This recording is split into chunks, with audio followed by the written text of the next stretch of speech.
Greetings everyone, this is Peter Sco for Music is a Journey. Today I'm going to celebrate the birth of heavy metal. Alright, so February 13th, 1970 was the release date of Black Sabbath's first album, and for a lot of people they basically attribute that date to the date of the birth of heavy metal. Now, of course, there are many arguments for why that particular date should not necessarily be the birth date, or just simply that heavy metal wasn't simply born on a particular day. The musical genre had been developing for some time and continued to develop afterwards. A lot of people will say that there was no heavy metal in the 70s, or they'll say, well, Black Sabbath was heavy metal, but there were no really other real heavy metal bands, or heavy metal didn't really start until 1976, or it didn't start till the 1980s, while other people will say, well, it was already on the go in 69, 68, 67, whatever. Just some people out there in internet world, whatever, music critics, historians, whatever, have said then that February 13th, the release of Black Sabbath's debut album, is the birthday of heavy metal. And since it's kind of fun to have a birthday, I mean, everybody needs one, right? We don't know that December 25th was Jesus' birthday, but it's just said, okay, that's it. Let's give that day to Jesus. So let's give this day to heavy metal. Whatever. What I decided to do was, since we're talking about the 50th anniversary, rather than do like a 50-year retrospective or top 50 bands or something like that, what I thought I would do was to pick out 50 songs from Black Sabbath and before that show signs of the development of heavy metal. The kinds of things we're looking for are, most importantly, of course, bar chord guitar riffs. Not necessarily bar chord, but certainly bar chord guitar riffs are important, especially if they're distorted, using fuzz tone or distortion or really heavy overdrive or something. We're also looking for drumming style that is a little more harder, a little more also technically complex, generally speaking. We're looking for bass lines that do something more than just kind of keep the root note. Plenty of bands have done that, but generally speaking, heavy metal bands tend to use the bass a little bit more. Maybe not as much as prog bands, but there's some overlap. So we're looking for that. And of course, because instruments tend to be louder, we are also looking for more powerful vocals. And of course, guitar solos, which were a mainstay of heavy metal throughout most of its history. So we're going to be looking at songs or bands that were doing that kind of thing. Well, particularly songs. I'm picking out 50 songs. Now, before we jump into that, I'm going to say one more thing. Picking out 50 songs showing those kinds of elements leading up to Black Sabbath was actually a real challenge. Not because it was hard to find, but because when I made my initial list, just based on my collection, plus a couple of songs that I don't have that I felt were important, I came to over 100, and I kept having to cut back and cut back. And so I think in the end what I tried to do is basically just stick to 1 or 2 songs per band. There were some bands that could have easily had a song over the course of 3, 4, 5 years, and even several songs within that year. But I'm just going to mention those songs in brief, and then I'm going to say my pick and why I picked that. Okay, so I think that's enough rambling here to get started. So let's jump into the list of 50 songs that point the direction of to the birth of heavy metal, something like that. Let's call it proto-metal. Alright, I could have picked stuff from the 50s. What's his name? Howlin' Wolf, he had some song, I forget the name of it now, in 59 with some good distorted guitar. You had Johnny Brunette Trio doing Train Kept A-Rolling, which later on influenced a lot of the bands like the Yardbirds, Led Zeppelin, Motorhead, and so on. You had also Link Wray and the Raymen with the song Rumble, using bar chords and that more kind of aggressive tone to the music. There are a lot of examples. And you could even talk about the Ventures' 2,000 Pound B, using fuzz tone. Maybe one of the first times a major band was using fuzz tone. Anyway, I'm going to jump in to 1964, because for me that's the year where the first, like, more complete songs start to appear. It's not like, well, they had that. It's like, well, they had that and that and that. So, I'm going to take a look first of all with The Kinks. And of course, the 2 tracks You Really Got Me, which was covered later on by Canada's hard rock band Thundermug in 72, Van Halen in 78, made it huge again. But not that one. I want to take a look at All Day and All of the Night, because I find that riff just to be a little bit more closer to the bar chord heavy metal riff. You also have the guitar solos, you have a little bit more excited vocals, and of course, little twist in the drumming, especially the part, after the solo where they add something rather than just the beat. So that's going to be the starting point for me. And even I think Ray Davies kind of joked one time about heavy metal saying, well, when I invented it. So we're going to start with that one, 1964, The Kinks, You Really Got Me. Next up, you want to talk about a band that was being heavy and loud and using lots of overdrive, you gotta mention the Sonics. Sonics came out of Washington, I think Tacoma, a neighboring town to Seattle, neighboring city. And in 1964, they put out a song called Witch. I think it's also known as The Witch. No, it's just Witch. 2 chords, basically, and really overdriven. Of course, they had saxophone, but the fact that the song is about witch and has a darker tone and these like overdriven guitar chords and very aggressive song, often cited as proto-punk, but certainly I think that punk rock and heavy metal also have some common roots, as does heavy metal and prog. So there we go, Sonics, The Witch from 1964. This one is kind of interesting. This is The Outlaws, which were basically a country western instrumental band doing that kind of electric country western style, like the good, the bad, and the ugly kind of soundtrack thing you might imagine. Well, not the Ennio Morricone version, but anyway. Near the end, the band was basically, they were feuding with their manager, and they basically were given free rein over their final recording, and they did 2 songs, Shake With Me and Keep a Knockin'. Both of these songs feature some really great electric guitar soloing by Ritchie Blackmore, and especially Shake With Me. He has 3 solos in the song, and his fingers are down here and up here and back down here again. And from what I read, he was kind of an underground phenomenon. Like, people would go to these little clubs to see the Outlaws playing, just to see this amazing guy on the guitar playing licks like nobody had seen before. So for that, I mean, the song is a rock and roll song. Shake With Me, like twist and shout kind of thing. The guitar tone is a little bit fuzzy, but it's these guitar solos that really stand out. Thank you, Ritchie. The Outlaws. One more very important song from 1964.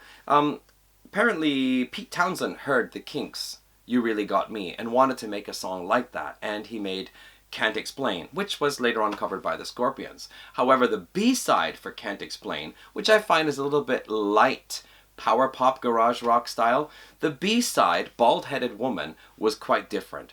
You started out with this low fuzz-toned guitar chord, sounded a little bit ominous, and then the song picks up as a kind of upbeat blues piece, and then there's this distorted guitar solo closing out the song, and it's all done by Jimmy Page. Jimmy Page was one of the few people who actually had a fuzz box in the day, and here late in 1964 he came in, did a session with The Who, used his fuzz box, and gave Bald-Headed Woman that ominous tone at the beginning and that fuzz tone guitar solo to close out the song. So pretty cool stuff there from The Who. 1965, the second album by The Pretty Things, Get the Picture. Now, as is typical for a lot of British bands at the time, they were very much blues influenced. So we get blues influenced tunes in a kind of rock and roll or rock context. However, and of course that meant that they used some fuzz tone on here. However, the song that I'm picking out is not a fuzz tone song, but it's the final track on here called LSD. Alright, and what I like about it is the guitar chords. Of course there's a guitar solo, and Viv Prince's drumming in between the riff. Like there's the riff and some drumming, and then a riff and some drumming, and it's just that kind of style of drumming is foreshadowing what is going to come later on in the psychedelic years and even up to the late 60s, early 70s. So for that, and I guess also the fact that it's a song about LSD, like drugs, the early wave of heavy metal featured a lot of songs about serious topics such as drug and alcohol, suicide, political corruption, war, death, religion, all sorts of things. So anyway, for that, this song is going to get a mention. Even though it's not as heavy or as fuzz-toned, those riffs, that drumming, I think is pretty cool. So LSD by the Pretty Things in 1965. Okay, two songs from 65 that I wanted to mention, both by the same group, and both have their merit. The group is the Rolling Stones. The first song is Painted Black. Even though it is not a fuzz tone or like, bar chord type song, the mood is pretty cool. It's pretty dark, of course. Painted Black, it's kind of like a depression type song. And I think it's worth mentioning that. However, more importantly and more influentially is I Can't Get No Satisfaction. Up until this time, the fuzz box was being used as a kind of novelty item. Like, we've got our band, we've got our music, and for this song, we're going to use the fuzz box to give that extra effect. The Rolling Stones came out with Can't Get No Satisfaction. Keith Richards used the fuzz box for that riff, and apparently once that song hit the charts, the Gibson fuzz box just sold out everywhere. And suddenly it became that bands all over decided, hey, we can do something with this. And I would say that is kind of an important step leading into the psychedelic years coming up late in 66 and going through 67, 68, where using fuzz tone was becoming more creative, more experimental. So I Can't Get No Satisfaction by the Doors, by the Rolling Stones, where am I? By the Rolling Stones, I think is a song worthy of mention in the steps leading up to heavy metal, at least for its influence and the use of fuzz tone. Okay, one band that I haven't mentioned yet that I could have, but I'm holding back, is the Yardbirds.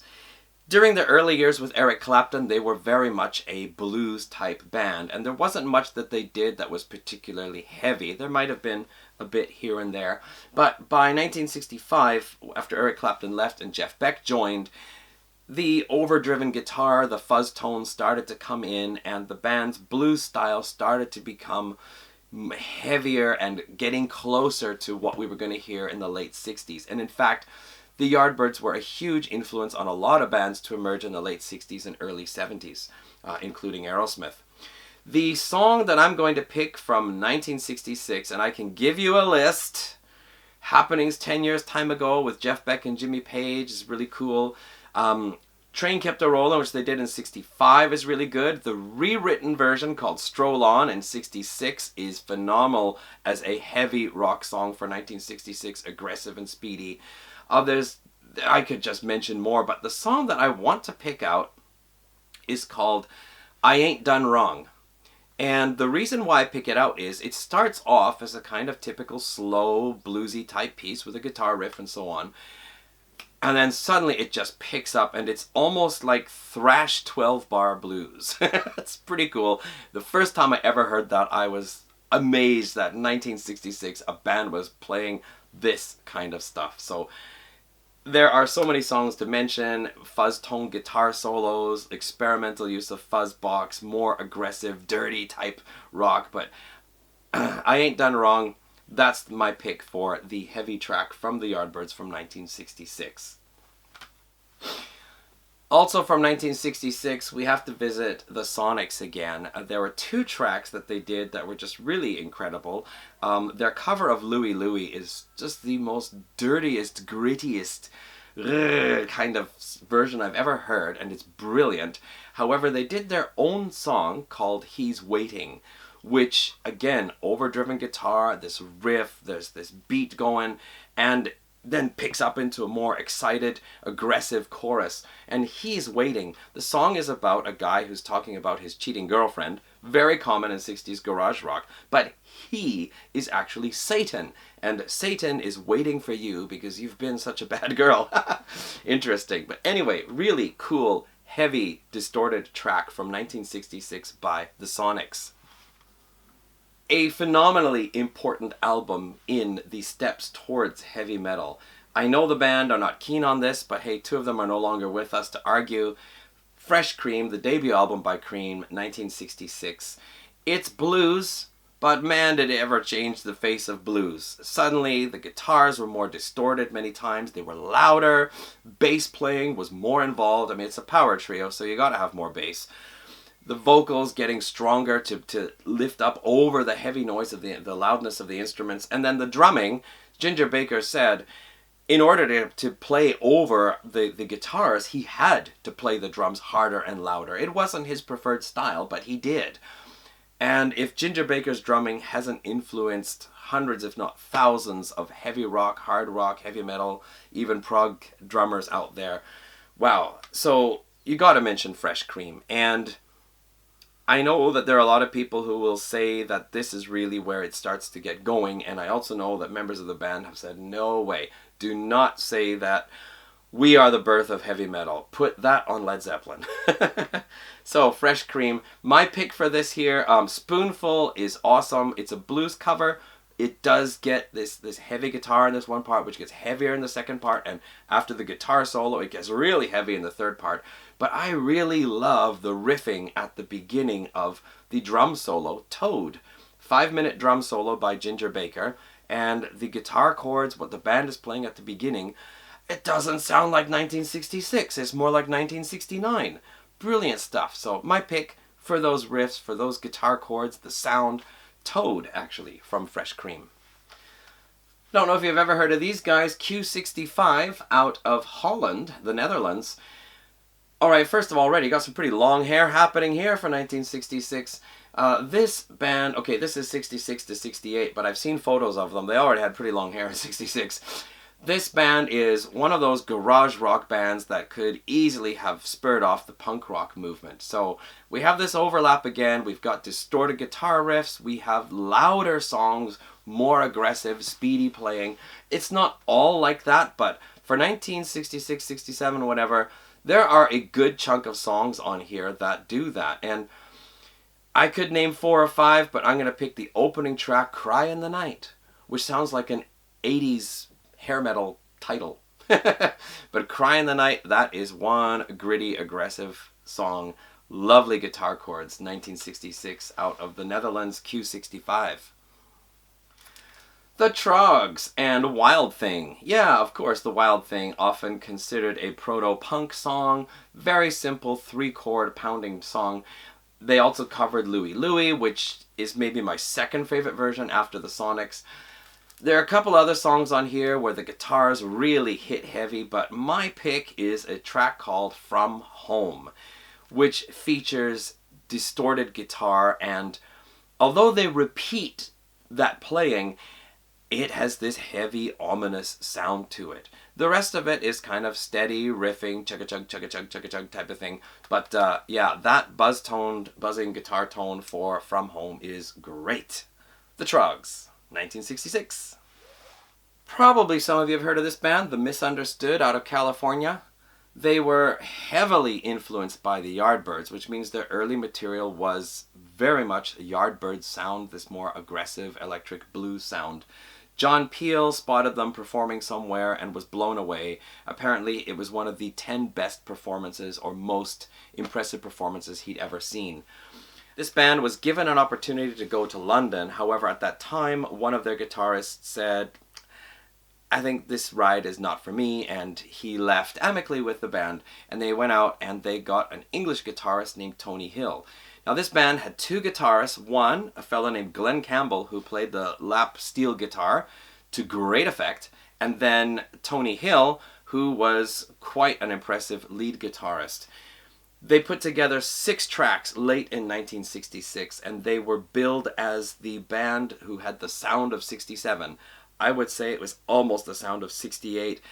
The tracks are short, they're heavy, they've got acoustic parts, they've got changes in the music. It's almost like miniaturized prog, heavy prog type stuff coming out late in 66. Unfortunately, their singer got drafted to the Vietnam War and the label dropped them, and they basically had to run back home with their tail between their legs. But from here, the song Find a Hidden Door, out of those 6 songs, I'd say at least 4 of them are worthy of mention, but Find a Hidden Door I really like.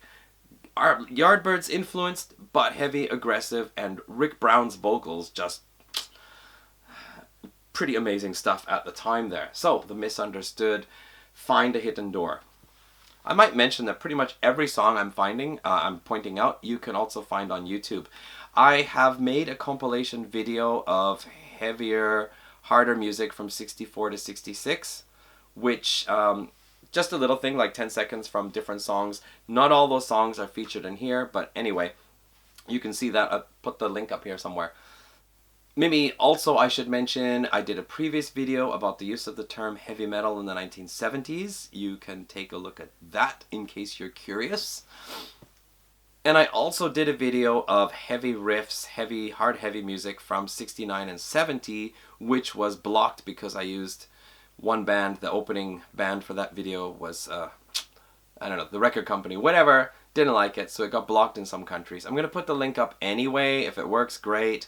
If it doesn't work, sorry. Maybe you have to see it in another country, or maybe I need to make a new video.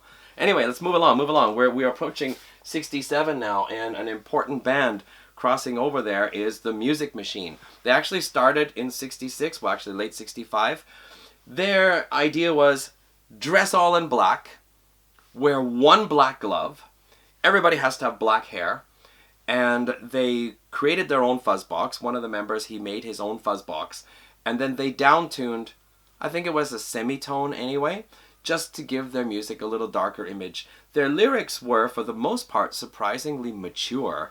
Their famous song, Talk Talk, is more of a teen angst type of song. However, there are songs addressing environmental destruction, food shortage, homelessness, equality between men and women. They have a lot of different, very mature songs on here, thanks to, what's his name, Bonniwell.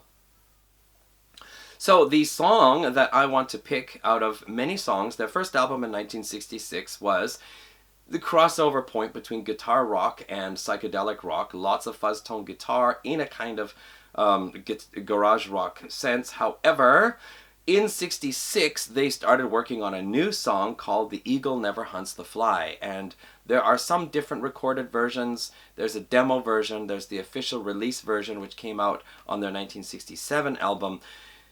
Except for the duck whistle that they use, which I find a little bit annoying. They found it in the studio and used it. Aside from that, it is actually a pretty cool song with some really heavy fuzz tone guitar, some of this more almost Eastern style, ominous type guitar soloing, and it's a song about food waste. So, you know, lyrically, it's a heavy topic. Musically, it's a heavy song. Eagle Never Hunts the Fly from The Music Machine. Alright, coming out late in 1966 and releasing his first album in 1967, Jimi Hendrix with the Jimi Hendrix Experience. Are You Experienced? Arguably a very important album in the steps towards heavy metal. You can pick out Manic Depression, Are You Experienced, Purple Haze, tons of great stuff on here. I'm going to go with Foxy Lady, because that riff, that dun dun dun dun dun dun, wow, huh? That's really a nice, heavy, fuzz-toned riff. Definitely, I think, pointing the way towards hard rock, heavy metal music to come. So, from the Jimi Hendrix Experience 1967, Foxy Lady. We gotta visit Cream one more time, because their second album, Disraeli Gears, it is moving into psychedelic rock, still crossing over with blues quite a bit. Some excellent songs on here. The song, I don't know how you read this, Swabra, or just SWLABR, the opening guitar there, that dun dun dun dun dun. Great. Other good stuff, but I'm going to go with Sunshine of Your Love, just for that nice, heavy chorus riffing. One of the first songs I learned how to play on guitar way back when. Yeah, pretty darn cool, nice heavy stuff there. Cream doesn't want to be associated with heavy metal, but that's a really cool one there. Sunshine of Your Love from 1967. I could have gone back and mentioned The Who any time in 65, 66. I do see them more as a power pop band, but of course they have a lot of songs that feature that extra bit, that more distorted guitar, the heavy riffing, the bass playing, the drumming. I mean, there's so much to be said about The Who. This album here, The Who Sell Out, is again a mixture of things, but I don't know if I want to go with I Can See for Miles, which I feel is a little bit pretty in melody, even though it was considered a very kind of dirty and aggressive song at the time. Armenia, City in the Sky just has that more thump, thump, thump, and the guitar sound is heavier. The mood is just a little bit more mysterious. Yeah, it's not probably among their best songs, but just as a heavy, pounding song, maybe not exactly the best example of heavy metal either, but it does have a lot of the ingredients. So from this album, you get this one here with all this bonus material. There's a lot of other good stuff with the more aggressive guitar sound, but I'll go with Armenia, City in the Sky. We've got to mention the Yardbirds one more time. As I said, they just did so many songs, especially with Jeff Beck and then later with Jimmy Page, that introduced more of that fuzz tone guitar, the kind of heavier riffing, more powerful blues stuff. And by 1967, I think late 67, they released an album called Little Games, which I used to have on cassette. One of the most important tracks off that album was a track called Think About It, which is on this compilation here. That's why I'm holding it.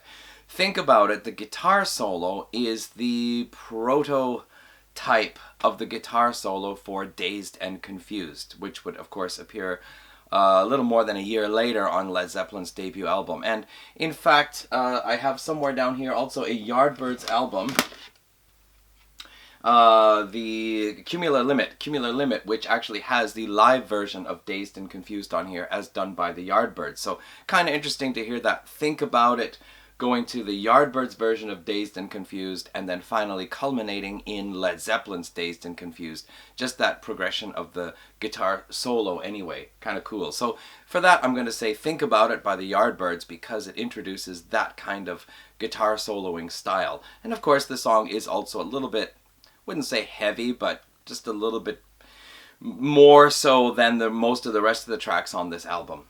Okay, so the Yardbirds, Think About It. One band that's kind of interesting to mention for 1967 is Pink Floyd. Their debut album, Piper at the Gates of Dawn, which I neglected to take out of the box for some reason. Anyway, Piper at the Gates of Dawn. It is an interesting album for sure, but with regards to heavy metal, there are a couple of tracks on there where the guitar sound is just more crunchy. The riffing is interesting in Interstellar Overdrive, an extended instrumental piece with that really good guitar riff. But the song that I actually will pick is the opening track, Astronomy Domine, because that song, it has this spacey atmosphere, of course, but also a little more moody, a kind of more heavy atmosphere. Not heavy as in low tone, but heavy as in, well, anyway, the vastness of space opening up before you, the ice on the planet here, whatever, this kind of thing. And it was eventually later on covered by Voivod, so that's pretty cool and certainly worthy of mention. One band that we gotta mention that I only just got into last year, this is Clear Light out of California. This is a psychedelic album. They only released one album. It does have a lot of mixed stuff on, some lighter stuff, some pretty stuff, but there is a good handful of songs featuring fuzz tone guitar, a more heavier mood, heavier lyrics, and the one song, Street Singer, is really like early Doom. It sounds like just with those heavy chords, they are painting the gloom of the end of the world. And there's even a line in there, something like, the old organ grinder has just gone insane. His monkey lies dead, choked to death by his chain. Just this kind of imagery is just, really dark and moody. So, yeah, Street Singer by Clear Light. You gotta hear it. It's really cool. My pick from this band from 1967. Okay. Couple of bands that were recording in 67 that released in January 68. You gotta mention Blue Cheer's Vincebus Eruptum. I should have brought the LP out, actually. I have the LP somewhere, but I only recently got the CD, not maybe a year or two ago. Of course, Summertime Blues is the song that's always mentioned because there's actually a video for it, so it can be featured. But I also think a song like Second Time Around, it's got this really cool galloping riff, and although the guitar jamming goes, I don't know, sometimes I feel it goes a little bit off key, it is generally a pretty hard, heavy-hitting song. Some people say that this is the first heavy metal album. It is very much a crossover between heavy psychedelic and blues, but it's a heavy album through and through. There are no pretty light pastoral tracks on this. Another band which was quite diverse, but who released their debut album in 1968, this is Iron Butterfly. This album here is not particularly heavy. There are not so many songs that you could point out to say, hey, this is an example of heavy metal to come. But the Iron Butterfly theme, man, I still get chills anytime I listen to that. I had this on LP back in the 80s. Man, that is just awesome. The way they put those fuzz tone distorted guitar chords in, just the whole mood and this crash booming at the end. Iron Butterfly theme, for me, it's louder and heavier and more aggressive than the more proggish, psychedelically influenced proggish experimental Inagata da Vida that gets talked about a lot. Anyway, Iron Butterfly theme. Vanilla Fudge certainly did a lot of stuff with heavy guitar, heavy organ as well, a precursor to bands like Deep Purple, Uriah Heep, and a lot of those other early 70s bands that featured heavy guitar and heavy organ. Vanilla Fudge are probably the first ones to really make loud and popular. This album here, Renaissance, I don't remember if I think it's their third album. It has a lot of songs featuring this loud, crashing, heavy guitar, but I think the song, what is it here, Faceless People, that riff is just like, it could have been in the early 70s with Black Sabbath or something. It's just fantastic. Heavy riff, Faceless People. Fairly long tracks on here too. Faceless People is over 6 minutes long.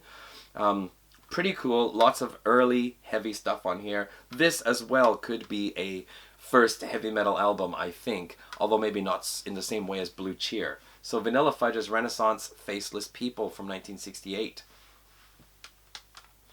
Gotta mention Jimi Hendrix one more time. Of course, he's getting more experimental as he goes on. He's doing lots of different things, but amazing guitar playing. And the Voodoo Child's Slight Return, that beginning, you start off with the wah-wah sound, and then it just comes in with these heavy chords, and that riffing, that sound. I saw the movie Under Siege with Steven Seagal in the theater. They played that as part of a scene change, and in the theater it was just booming. I thought, wait a minute, that's Jimi Hendrix? I gotta get that album. So here it is, Electric Ladyland, Voodoo Child, Slight Return by the Jimi Hendrix Experience. Gun, another British band. This is probably starting to get into this, like with Cream's Wheels of Fire, it's starting to get more experimental. The British bands are branching out away from blues or just regular psychedelic or garage rock. They're doing something different. And among the different things they're trying are some of these more fuzz-toned, guitar-heavy riffs. And one of these songs here, what is it now? Run with the Devil. Race with the Devil was later on covered by Judas Priest. I think the, what is it called now? Jesus. I think the final track off the regular album, it's an 11-minute instrumental called Take Off. It's an instrumental. It features a lot of this heavy guitars, again, lots of distortion, and yeah, just a track that I feel is really saying heavy metal is coming, so whether you like it or not. So yeah, Take Off from Guns' debut album in 1968. Then one other song, I actually do not have this album, but it should be mentioned, is Helter Skelter by the Beatles off their White album. I think we're in 1968 by now. Helter Skelter has been called by many a very proto-metal type song. However, I've heard an argument against that, where people have pointed out the specifics of the music and that it is basically just a loud pounding song that doesn't really have, I guess, the more graceful elements of heavy metal. I don't know what you would say exactly, but certainly it does deserve mention because it was part of this competition to be louder and heavier. You know, the story is that the Who's I Can See for Miles, Pete Townsend said in an interview that it was the grittiest or dirtiest or whatever song ever written or something like that. And then Paul McCartney said, well, we're going to one up that one and we're going to do a song that's even just louder and more pounding and heavy. So that's apparently how Helter Skelter came about. Okay, I think this video is going to start getting a little bit long because I cannot stop talking. So I'm going to break this into two parts. We're going to take a break right here, and then we're going to come back in part 2 in a separate video. So thanks for watching this far. Hope you'll watch the next half.